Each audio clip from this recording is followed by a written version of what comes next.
Visas for Australia. Yeah, g'day mate. My name's Kano. I handle recruitment and process visas for many companies around Australia. So this video is just a brief introduction to visas for Australia, as Australian visas are not easy or simple and are not the same for every person. For example, visa options.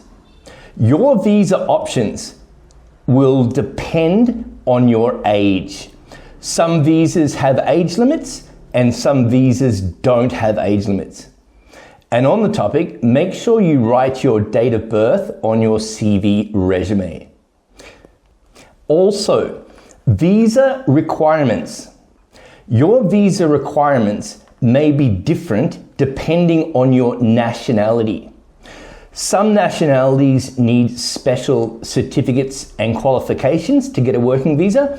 Some nationalities don't. So on that topic, remember to write your nationality on your CV or resume. And visa eligibility. Your visa eligibility could depend on your occupation, meaning the job that you've been doing for the last 3, 4, or 5 years. Some jobs in Australia can be done by foreign workers on a working visa. Some jobs can only be done by local Australians. And visa eligibility in relation to years of experience. Depending on your occupation and or maybe your nationality, will depend on how many years experience you need to qualify for a working visa. Some occupations can get away with 1 year. Some occupations need 3, 4, or 5 years experience. And on that topic, make sure on your CV for each of your workplaces, you have the start and finish dates. Month and year, start, month and year, finish. Visa costs. The cost of a visa will depend on the type of visa you're planning to use, and or if you're able to submit that visa yourself, or if you need a migration lawyer to submit the visa on your behalf. Some visas are cheap, some visas are expensive. For example, the working holiday visa, for some nationalities, people can do that themselves. It's very cheap, hundreds of dollars. But then you've got the working visa, like what I specialize in is the 482 subclass working visa, employer-sponsored working visa. Now, the government cost for that visa is around 3,100 Australian dollars. And you would need a migration lawyer to prepare and lodge that visa for you. And that would cost around $2,000 in professional fees for a migration lawyer. Visa processing times. Some visas are processed extremely fast. Some visas could be processed overnight. Some visas might take 3 months, some 6 months, 12 months, or longer. It just depends on the type of visa that you're applying for. It could also depend on your nationality and the country that you are in when applying for that visa. So for example, working holiday visas for, guys out of the UK most likely would get approved overnight. Then when it comes to working visas like the 482 visa, let's say for Filipino, could take 3, 4, 6, maybe 9 months, depends on the occupation. If it was a nurse, Filipino nurse, might get done in maybe 2 or 3 months. If it's a Filipino welder, maybe it could take 6 months at the current immigration processing times. Recruitment fees. With the company I work for at the moment, Offshore Staff Assist, there are no recruitment fees in processing for Australia. Now, some agencies out of the Philippines, out of India, other countries might have a recruitment fee. You want to be very careful in relation to choosing an agency and make sure you understand what their fees are and when you would need to pay those fees. If my suggestion is, if you were using an agency that did have some sort of a recruitment fee, I would make sure that that fee is only paid after the visa has been approved and you've been able to get that visa verified with another migration lawyer. Visa sponsorship. So some visas in Australia need what's called a sponsor to be able to lodge or apply for that visa. For example, again, what I specialize in is the 482 visa.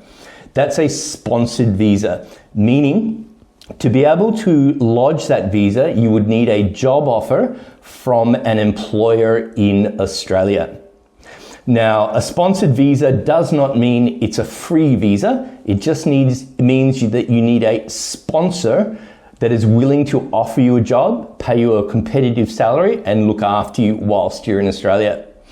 Some visas need a sponsor, some visas don't need a sponsor. Adding family onto the visa. So many people will ask, can I add my family onto the visa? So again, with the 482 visa that I specialize in, there is the ability to add your partner, husband or wife, and kids onto that visa. We call this a subsequent entrant. Usually we will assist with this after 6 months of work in Australia. Changing employer. So many people ask, what happens if I was to lose my job, or if the company closed, or if there was a problem in Australia? So again, on the 482 visa that I specialize in, there is the ability to change that visa from one sponsor over to another sponsor. So let's say there was some sort of economic challenge with the company, or maybe it was a mine site that lost their contract, and you were laid off or made redundant. Then immigration allows you to stay in Australia with full-time work rights for 6 months to be able to work, to earn money, whilst looking for a new employer to change or to take over that visa. Now, that's also something that I specialize in, is if people in Australia have, unfortunately, lost their job, if they were to call me up, show me their visa, show me an updated CV, explain the situation, if I can understand the situation, if I agree with it, then I'll help them find a new employer, get interviews, transfer the visa, and relocate. Permanent residency. So with the 482 visa, there's the ability to transition into permanent residency. You can do this through employer nomination, meaning an employer will agree to assist you and recommend you for permanent residency. Now, most employers that I deal with will agree to do this after 2 or 3 years work with them. Now, on the topic, there are other ways to apply for permanent residency independently without the employer. Citizenship and passports. Yeah, so let's say a worker has come into Australia with me on the 482 visa and then has transitioned onto permanent residency. The next step would be applying for citizenship and obtaining an Australian passport. Generally, this would come 3 years after your permanent residency has been approved. English. Many people ask, are English skills a must-have to get a work visa? So the answer to that comes in a few parts. Some nationalities don't need an English exam to obtain a working visa. Some nationalities do. And also some nationalities, depending on their schooling background, have the ability to skip the English exam. However, English is very important, right? if you don't speak English, how are you going to pass an interview with an employer? You know, an employer's going to ask you 100 questions. Can you answer 100 questions in English? Also, what if you're a nationality that needs a skills exam or a qualification? If you're going to have to be talking to an Australian engineer or doctor, and again, they're going to ask you 100 questions, talk for 2 or 3 hours to pass that qualification or exam. If you can't do that, you know, it's a waste of time and money. Also, in Australia, if you don't speak English confidently and fluently, you're going to be a danger to the work site. You know, health and safety issues, if you can't communicate quickly, fast and instantly. And also, if you can't speak English, you're not going to be promoted, right? You're not going to become a team leader. So, yeah, to answer your question, English is very important in Australia. If you can't speak English, look at a different country. Australian qualifications.